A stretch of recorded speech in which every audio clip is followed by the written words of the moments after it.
إلا أنت خلقتني وأنا أعوذ بك من شر ما صنعت وأبوء بذنبي. السلام عليكم ورحمة الله وبركاته. بسم الله الرحمن الرحيم. إن الحمد لله نحمده ونستعينه ونستغفره ونعوذ بالله من شرور أنفسنا ومن سيئات أعمالنا. من يهده الله فلا مضل له ومن يضلل فلا هادي له. أشهد أن لا إله إلا الله وحده لا شريك له وأشهد أن محمدا عبده ورسوله. اللهم صل على سيدنا محمد وعلى آل سيدنا محمد. رب يسر ولا تعسر، رب تمم بالخير. رب اشرح لي صدري ويسر لي أمري واحلل عقدة من لساني يفقهوا قولي. اللهم افتح علينا حكمتك وانشر علينا من خزائن رحمتك يا أرحم الراحمين. والله الذي لا إله إلا هو عالم الغيب والشهادة هو الرحمن الرحيم.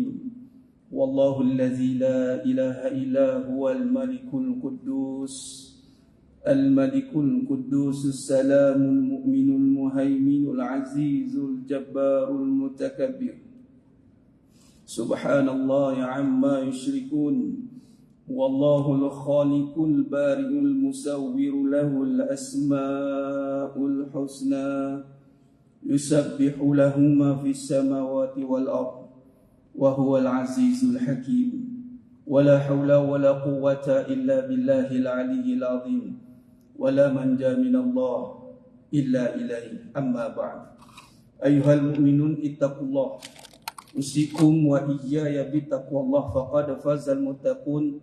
Sidang jemaah yang dimuliakan Allah Subhanahu wa taala, mudah-mudahan kita semua tergolong dalam golongan hamba-hambanya yang benar-benar bersyukur. Amin ya rabbal alamin. Alhamdulillah, syukur pada Allah Subhanahu wa taala pada malam yang penuh barakah ini dapat kita lagi sekali bersama-sama duduk di dalam raudhah min riyadil jannah. Kita perlu ingat setiap kali kita duduk dalam majlis ilmu, apatah lagi malam ini kita akan mensyarahkan perbahasan yang sangat penting yang menjadi usul asas kepada agama kita. Ini Islam, inna dina indallahil Islam. Ini perbahasan tentang tauhid yang menjadi tunjang dia, tunggak bagi segala-galanya. Beramallah berjuta tahun, berpuluh juta tahun, tapi kalau terasnya tidak betul, akarnya dipenuhi racun, rosak, maka buahnya tidak akan menghasilkan buah. Silat bulan buah tu jadi racun. Ini apa? Amal tu lah. Kata buyah engkau, akar yang baik tidak akan menghasilkan buah yang buruk. Akar yang buruk tidak akan menghasilkan buah yang baik. Kita ni memanglah nak mencari amal yang terbaik, tapi adakah kita menjaga akarnya? Ya, kita menjaga amal kita dengan kita bungkus buah tu. Kalau kita tengok buah cempedak ke, bungkus dengan apa-apa kertas ke, kan? Apa buah kalau jenis musangking pula, dia pasang net supaya jatuh tergulik tak ada hilang. Dekat buah tu dia sarungkannya. Betul dah. Jaga amal tu sungguh dah. Tapi lupa akar yang akan menjadikan kemanisan halawatul iman. Jadi kemanisan bagi iman, kita terlupa. Dan kita menyangka kita tahu. Walhal tuntutan untuk sentiasa memperbarui iman telah disarankan, telah diingatkan oleh baginda Nabi Muhammad sallallahu alaihi wasallam. Jaddidu imanakum. Perbaharuilah iman kamu. Kaifa nujaddidu imanana? Bagaimana kami nak memperbarui iman kami? Min aksiru min qawli la ilaha illallah. Jikalaulah perbahasan iman yang tidak penting, mana mungkin ada hadis yang menyuruh untuk kita perbarui kalimatut thayyibah. Dengan lafaz saja ke? Bukan sekadar lafaz, ia mestilah datang dengan faham yang sebenar. Kalau kita lihat bagaimana dalam solat syariat yang utama, yakni imaduddin, tiang agama, di dalamnya adalah lafaz syahadah. Betapa pentingnya kita memperkemaskan apatah lagi di akhir zaman, serangan yang dilakukan oleh musuh Islam bukan sekadar pada luaran. Luaran itu hanya untuk mengalihkan perhatian, tetapi serangan yang utama itu dari dalaman, yang diketuai, dikepalai oleh iblis laknatullahi alaih. Iblislah ketua dia untuk serang dari dalam. Kalau luar ni dia kata dia bagi prebet ya. Dia bagi dia punya deputy prime minister. Dia prime minister lah, dia presiden lah. Presiden dia, deputy presiden Dajjal. Dajjal ni dia buat aluaran, dia buat hiburan, hedonisme, liberalisme, sekularisme, sebelum mama belakang. Kehancurannya ada di luar. Tapi hak dalam dia handle dia kata. Malah dia berkata dengan Allah, qala fa bi'izzati la ughwiyannahum ajma'in. Tengok iblis. Saya nak bawa ni mukadimah supaya kita berfikir betapa kita ada musuh yang sangat-sangat dendam dengan kita. Dendamnya dia dengan kita, dia takkan biarkan kita begitu saja. Dia akan pastikan kita sesat. Dan dia bersumpah depan Allah. Dia main-main. Kalau setakat sumpah depan kita, tak boleh pakai. Datang iblis menyamar. Aku akan sesatkan kau. Boleh apa aku. Tapi kalau depan Allah dia katanya, qala fa bi'izzatik. Tengok iblis pun puji Allah. Qal berkata iblis, dengan keagunganmu. Surah As-Sad ayat 82-83. La ughwiyannahum ajma'in. Aku akan sesatkan semua cucu cicak Adam. Dalam perbahasan kalau kita tengok Syekh Abdul Qadir Jalani rahimahullah taala alaih, bagaimana kemuncak dalam perjalanan menuju Allah itu, kemuncaknya iblis menjelma dengan cahaya yang terang benderang dalam berkhalwat, beruzlah. Malah yang dibincangkan tu dalam mimpi dia.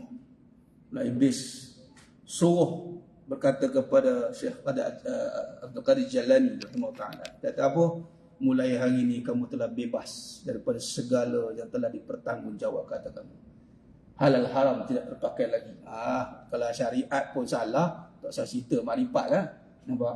Tapi belum tentu ketika Syekh Abdul Qadir Jalani ketika pergi maka cahaya tu bertukar jadi hitam. Dan iblis kata waktu itu, dah lama aku sesatkan.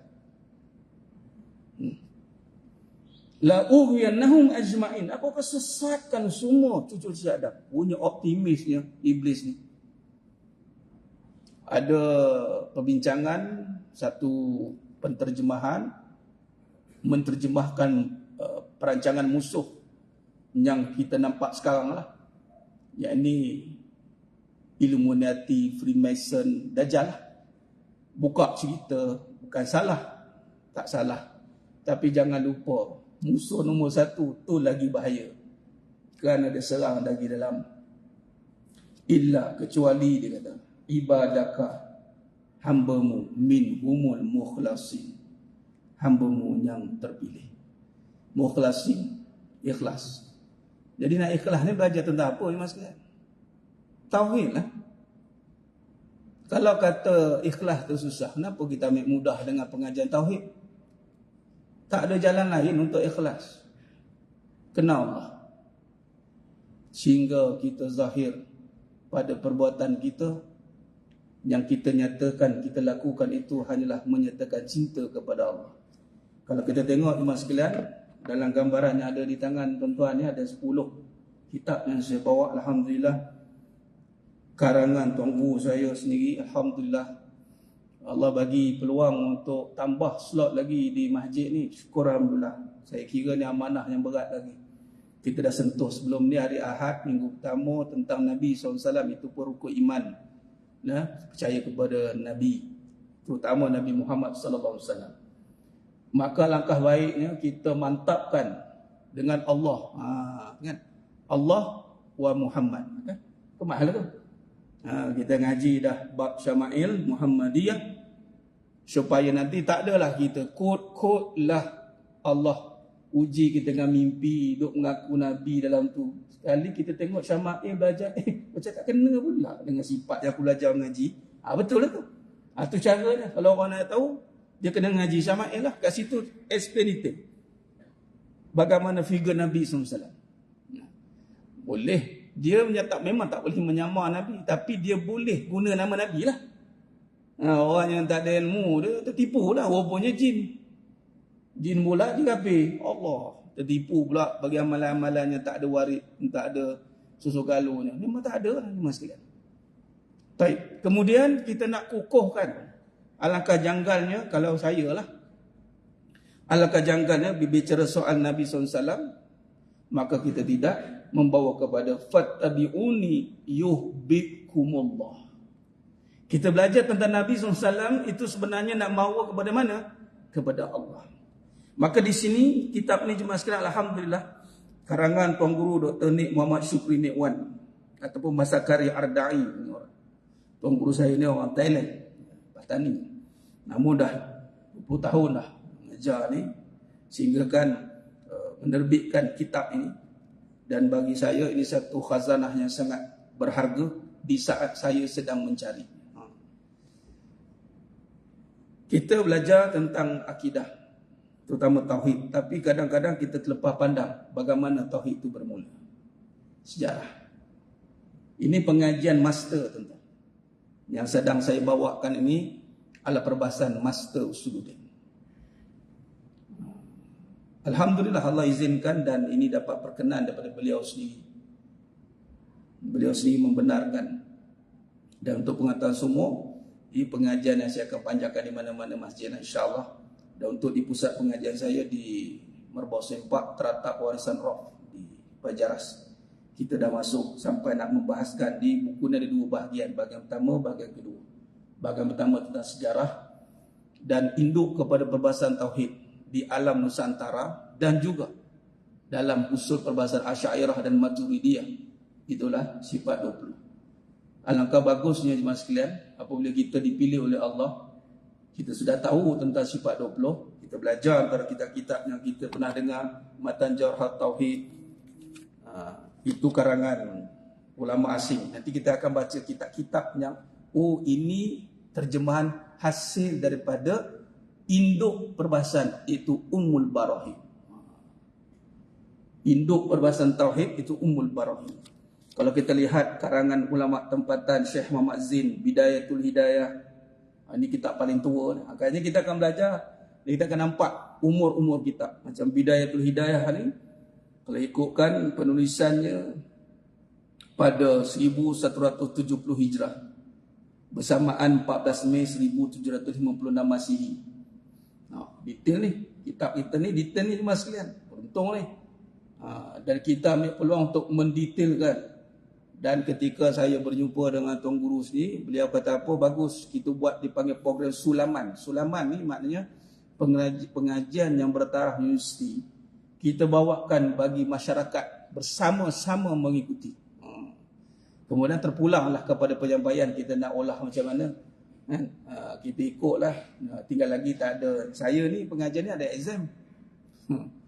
Ni SEM 1 ni saya mengaji ni. SEM 1. Alhamdulillah. Allah berikan keputusan yang bagus. Syukur. Kaji tentang Fiqhul Akbar, Maqalah Islamiyah, kitab Tauhid. Banyaklah. Dia panggil pengajian ni karya-karya akidah. Itu sikit sebanyak latar belakang. Sebagaimana tadi Bidayatul Hidayah. Umur kitab ni 132 tahun selepas ditulis, kurang lebih 132 tahun, 10 bulan, 26 hari. Ini kita ada dalam muka surat 94 nanti kita masuk. Nama-nama lain atau terjemahan Ummul Barahim. Kalau induk parti dia adalah Ummul Barahim. Jadi jemaah sekalian, malam ni Allah datangkan, Allah izinkan ilmu ini untuk dibentangkan di sini. Mudah-mudahan Allah rahmati kepada siapa yang menusuri pengajian ini, dan sudah pasti mudah-mudahan Allah rahmati Tuan Guru Dr. Nik Muhammad Syukri Nik Wan. Semoga Allah rahmati beliau dan seluruh ahli keluarga beliau dan menempatkan beliau di kalangan orang-orang saleh, salihah ahli keluarganya, dan dimasukkan ke syurga tanpa hisab. Amin ya rabbal alamin. Begitu juga kepada siapa yang menuruti jalan ni dan mengkaji perbahasan ni. Baik, sedang jemaah yang mulakan Allah SWT. Khair. Maka cinta tadi kalau kita lihat, mengenalinya, kata beliau, dengan maksud mencintainya, lebih mendatangkan nikmat keimanan yang hakiki. Nampak? Kita bila nak kenal ni, mestilah kita kena beri perhatian. Jemaah sekalian, bayangkan yang zahir pun belum tentu kita boleh kenal. Kan? Ini kan yang tak nampak dengan kasat mata. Lagilah kita kena berikan perhatian. Baik. Itu kata kuncinya, mengenalinya. Sebab dia ada rentetan. Kita kalau bawa kepada Nabi SAW, mesti fattabi'uni yuhbikumullah. Kita akan mencintai Allah SWT. Malah kita menusuri perbahasan Syama'il Muhammadiyah itu, membawa kita untuk menambahkan cinta kepada Allah SWT. Baik. Maka di sini kita mulakan dengan qala musannif, surat 6, edisi yang kedua. Di tangan tuan-tuan ni edisi yang kedua. Dia ada edisi yang pertama dan alhamdulillah dekat daripada bermula izinnya, Tuan Guru izinkan saya yang lemah ni menyampaikan, dan untuk pengetahuan tak usah bimbang, pengajian ini diperhatikan langsung oleh Tuan Guru sendiri. Itu yang mahal. Beliau dengar sampai habis. Punyalah, setengah tu dia bagi je. Kemudian pandai lah. Ini tak Tuan Guru dengar sendiri.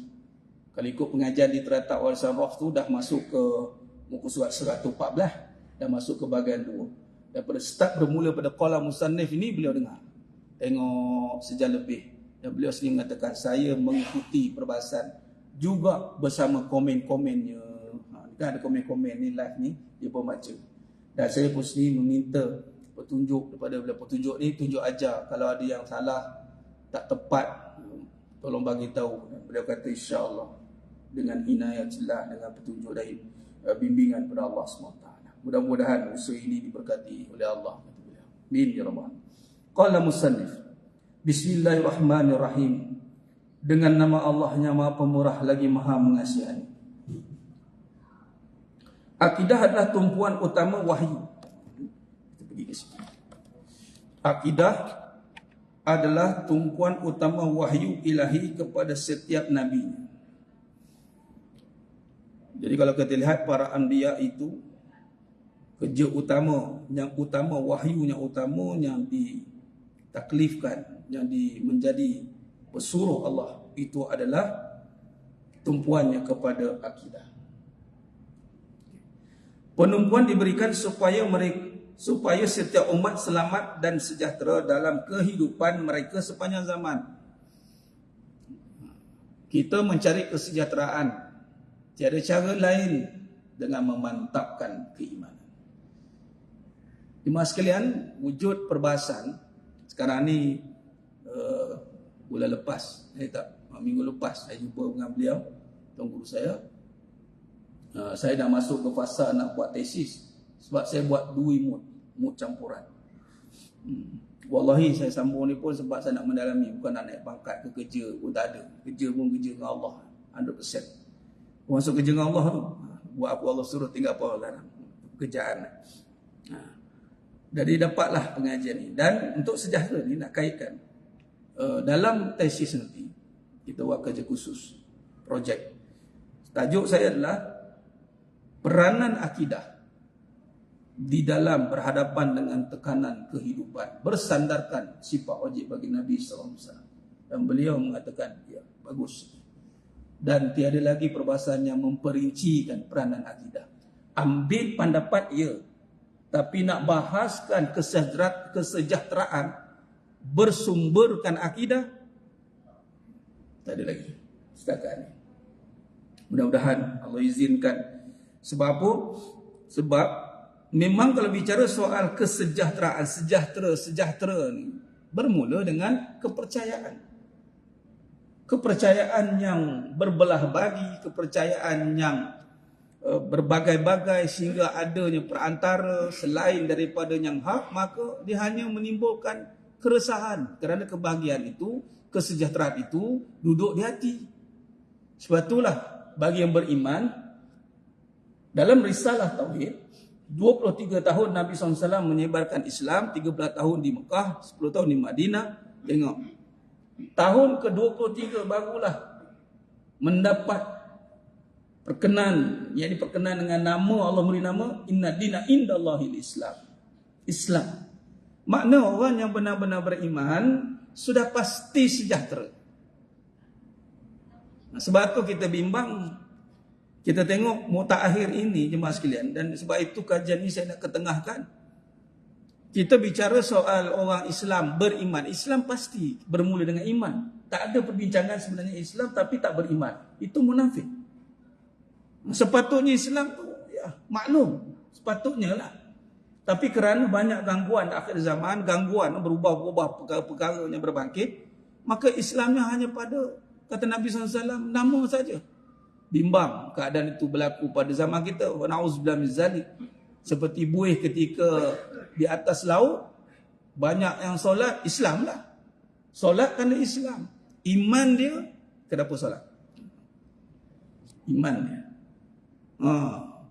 Malah kalau kita kata Islam tu solat, betul? Kalau kait dengan beriman, solat di masjid. Nah, tu pula. Sebab apa? Innama ya'muru masajidallahi man amana billah. Nampak? Itu dalil ni. Surah Taubah ayat 14. Jadi memang menjadi tumpuan dan untuk supaya masyarakat umat seluruh dunia mendapat kesejahteraan. Maka kalaulah iman itu telah menjadi agenda utama, maka tak adalah istilah orang Islam itu berada dalam keadaan gelisah, bergaduh, wanauzubillah min zalik, berbunuh. Sekarang kita tengok. Ya Rabb, apa yang tak kena? Berlaku ni berlaku pada zaman jahiliah pun sama. Apa yang tak kena? Yang tak kena ni apa yang dia percaya? Dia percaya hidup ini adalah dengan diri dia. Hidup ini mesti begitu begini, tanpa melihat kekuasaan Allah. Bila dia tak mampu kecapi apa yang dia nak, apa dia buat? Bunuh orang. Dia bunuh diri. Dia buat kacau sana, buat kacau sini. Ini berlaku. Sirah mencatatkan bahawa Nabi Muhammad SAW selama 13 tahun berada di kota Mekah, semata-mata bagi membentuk akidah dalam masyarakat jahiliah ketika itu. Kalau kita lihat perbandingan pembahagiaan tahun, 13 tahun, 3 tahun lebih berat kepada akidah. 13 tahun, 3 tahun lebih. 10 tahun di Madinah. Di saat bermula Nabi mendapat wahyu yang pertama turun ketika Nabi umur 40 tahun, maka 13 tahun Nabi terima berada di Mekah. Maknanya pemberatan, memberatkan kita bahawa akidah ni mestilah diberikan tumpuan. Jahiliah ketika itu, yang bermaksud dengan jahiliah adalah jahil dia daripada mengenal Allah. Itu kata jahiliah itu. Maka kalaulah hidup dunia dia itu penuh dengan nampak seakan pandai, boleh buat itu, boleh buat ini, tapi kalau dia tidak mengenal Allah, jahil dia. Itu dia panggil jahiliah. Jahil, orang yang terhindar, tertutup daripada kebenaran. Olehnya demikian, akidah yang teguh dan mantap menjadi dambaan kepada setiap manusia yang bergelar dirinya sebagai mukmin kepada Allah SWT. Maka berbalik kepada bahasa nak sejahtera, nak hidup tenang, damai, lapang, supaya apa yang berlaku di sekeliling kita ini tidak memberi kesan dan bekas. Sebagai contoh, hari ini macam-macam cerita berlaku, orang mengata, orang memburukkan.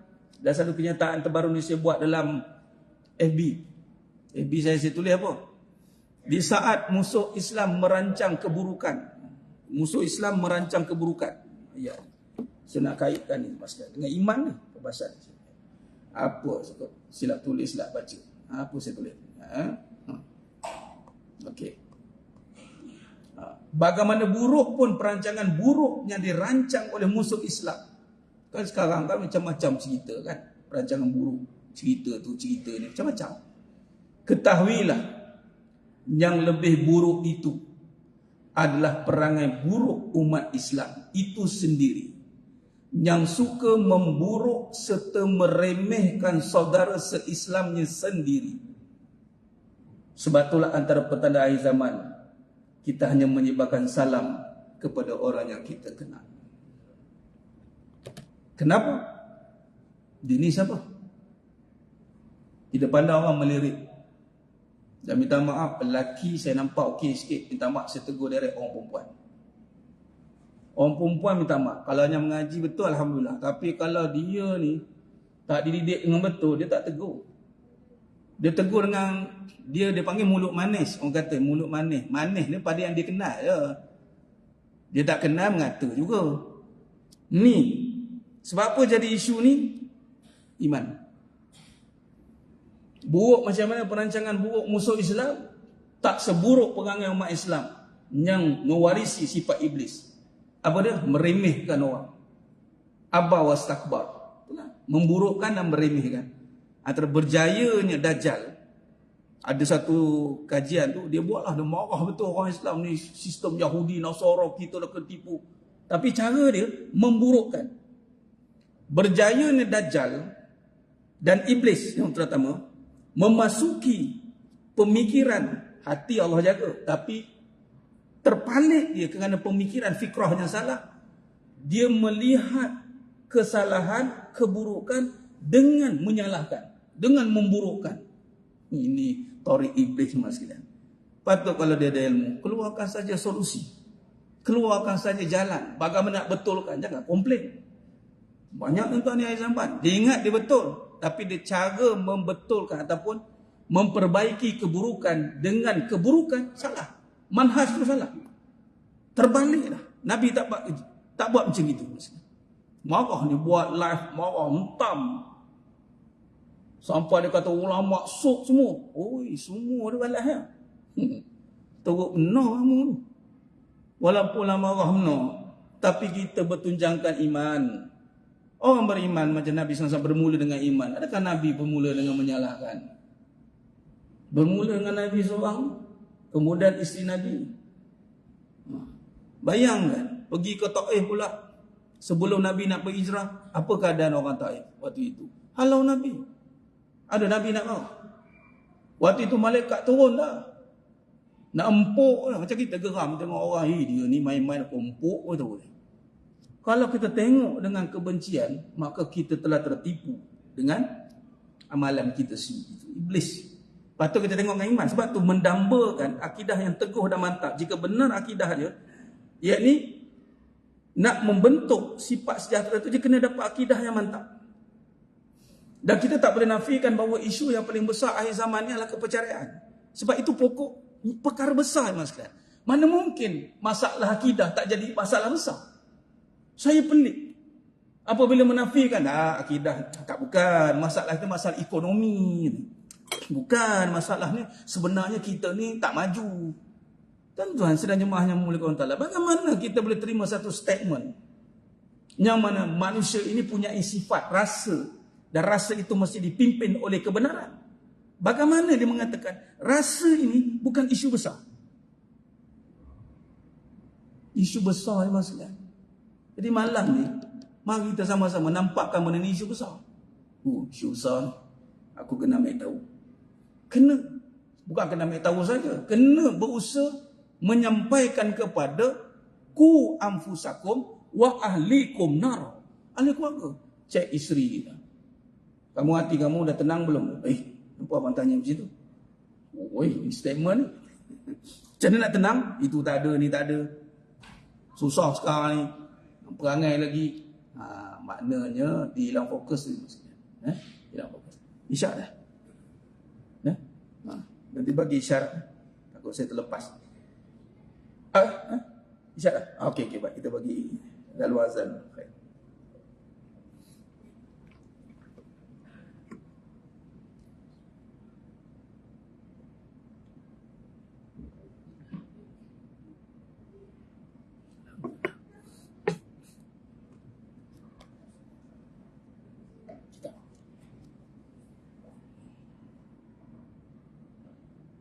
Ada lebih kan? Tadi dah bagi-bagi. Ada saya bawa ada 10.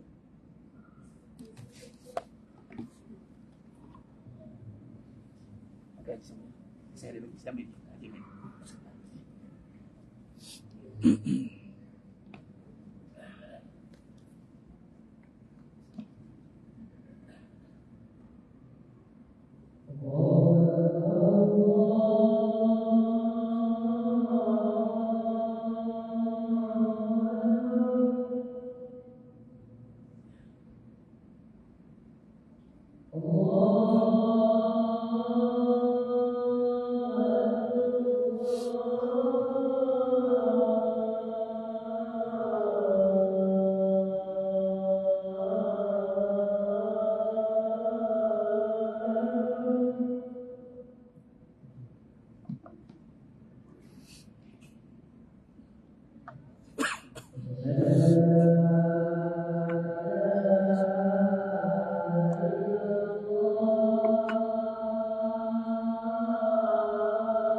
Allahumma salli ala sayyidina Muhammad wa ala ali sayyidina Muhammad. Khair. Kita sambung sikit, kita buat kesimpulan.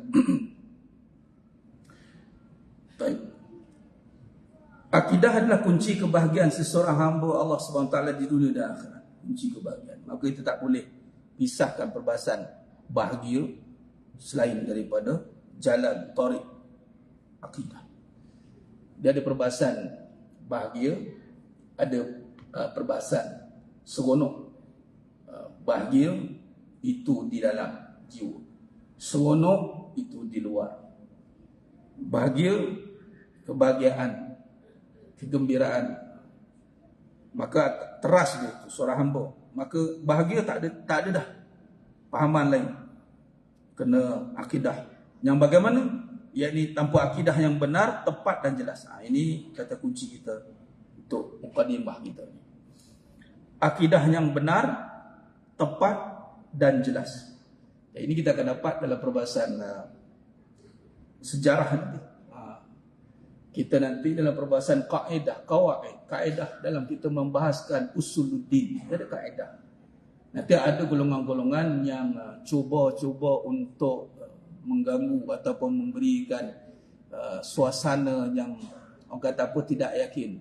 Tidak pernah mengatakan jalan sifat 20 ni diada-adakan. Senang jawab. Sifat 20 ini rekaan. Senang kita jawab. Tak ada kena mengena dengan salaf. Salaf ni 300 hijrah, 500 hijrah. Nampak? Bagaimana kalau lihat siapa yang tengok live kan, tengok ada serangan-serangan kepada Asy'ariyah, Al-Maturidiyah kan. Bila kita belajar nanti insya-Allah sejarah ni, nanti kita nampaklah perjalanan dia jemaah sekalian. Baik. Segala amalan yang dilakukan tidak akan diterima oleh Allah SWT. Ini dia. Amalan yang banyak jikalau tidak tepat, tidak benar, tidak jelas, amalan boleh jadi debu berterbangan.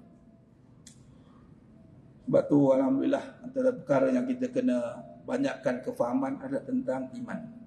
Dia tak boleh main-main tuan-tuan. Saya nak buat satu cerita namanya Ibn Muljam, Abdul Rahman bin Muljam. Ibn Muljam ni tuan-tuan. Supaya saya letak kat diri saya lah. Mungkin tuan-tuan boleh pakai tak pakai terpulang. Saya letakkan perbandingan dengan beliau. Memang nak banding tak terbanding lah sebenarnya. Beliau ni dari segi keilmuan, mukri, hafizul Quran, amalan, ni golongan khawarij. Golongan khawarij ni kalau dibanding dengan amalan ni tak terbanding dengan kita. Tapi beliau ni bunuh Sayyidina Ali bin Abi Thalib radhiyallahu anhu. Bayangkan mas. Jadi jangan rasa selesa dengan amalan yang kita buat. Itu mesej yang sampaikan. Itu maksud saya bandingkan ni saya. Sebab tu apa perkara pertama yang saya nak faham, nak tahu akidah. Tak kisahlah, carilah. Alhamdulillah Allah pertemukan. Jangan kita rasa selesa sedangkan yang beramal pun boleh tergelincir. Iblis pun boleh tergelincir. Ilmu akidah Islamiah merupakan ilmu yang amat penting berbanding ilmu-ilmu Islam yang lain. Kita habis kat sini. Penutup. Muka surat 6. Jadi, di manakah keutamaan ilmu ini? Dia adalah ilmu yang menjadi wajib al-wajib. Dia menjadi keutamaan. Jadi, tuan-tuan mengaji malam ni, datang malam ni, termasuk ke, terdengar ke, tuan-tuan termasuk dalam golongan yang mengutamakan yang utama. Sebab tu kita jangan tertipu dengan perbahasan amal semata-mata tanpa ada faham. Faham yang utama bukan sekadar faham pada amalan tu, faham kepercayaan kita. Kita ulang alik masjid ni, apa kita faham? Kita solat 5 waktu, apa kita faham? Adakah faham kita sebab ada masa lapang? Adakah sebab faham dah tak ada buat apa-apa? Ataupun faham sebab Allah ada? Sebab Allah ada datang masjid tuan-tuan. Dalil dia. Tamsil, contoh kepada perbahasan kita, contoh kenapa datang masjid. Sebab Allah ada. Kenapa solat? Sebab Allah ada. Kita singgah rumah mak kita, balik kampung. Sebab apa? Sebab mak ada. Sebab mak dah tak ada, nak balik. Tu cukuplah tamsil. Hari-hari kita kena lalu depan rumah mak kita. Allah Akbar. Hari-hari. 1 minit 21 saat. Risau saya set timer. Saya jangan jaga masa tuan. Jangan risau. Saya memang tak suka lajak kalau ada penting. Kita kena lalu depan rumah mak kita. Mak kita hari-hari jalan tu kena lalu. Dan kita tak singgah. Gamak. Tak tengok mak saya. Dan kita tahu mak kita ada. Pasti tak lama sekejap cium tangan jalan. Jadi datang rumah Allah ni, tu masuk perbahasan. Datang ni sebab Allah ada lah. Bukan sebab ada majlis ke, siapa yang ceramah ke, ada makan-makan ke. Tak ada tuan-tuan. Sebab tu datang masjid, inama ya'muru masajidallahi man amana billah wal yaumil akhir. Nak kempen datang masjid ni, kena tingkatkan balik keyakinan. Tu saja, percaya Allah ada. Datanglah masjid. Tu saja. Bukan sebab dah habis, dah tak ada apa nak buat, dah itu, dah ini. Macam alasan kadang-kadang. Saya buat masjid ni saya semangat betul lah. Sebab saya dibesarkan di Masjid Negeri Shah Alam. Ayah anda saya bawa dari kecil.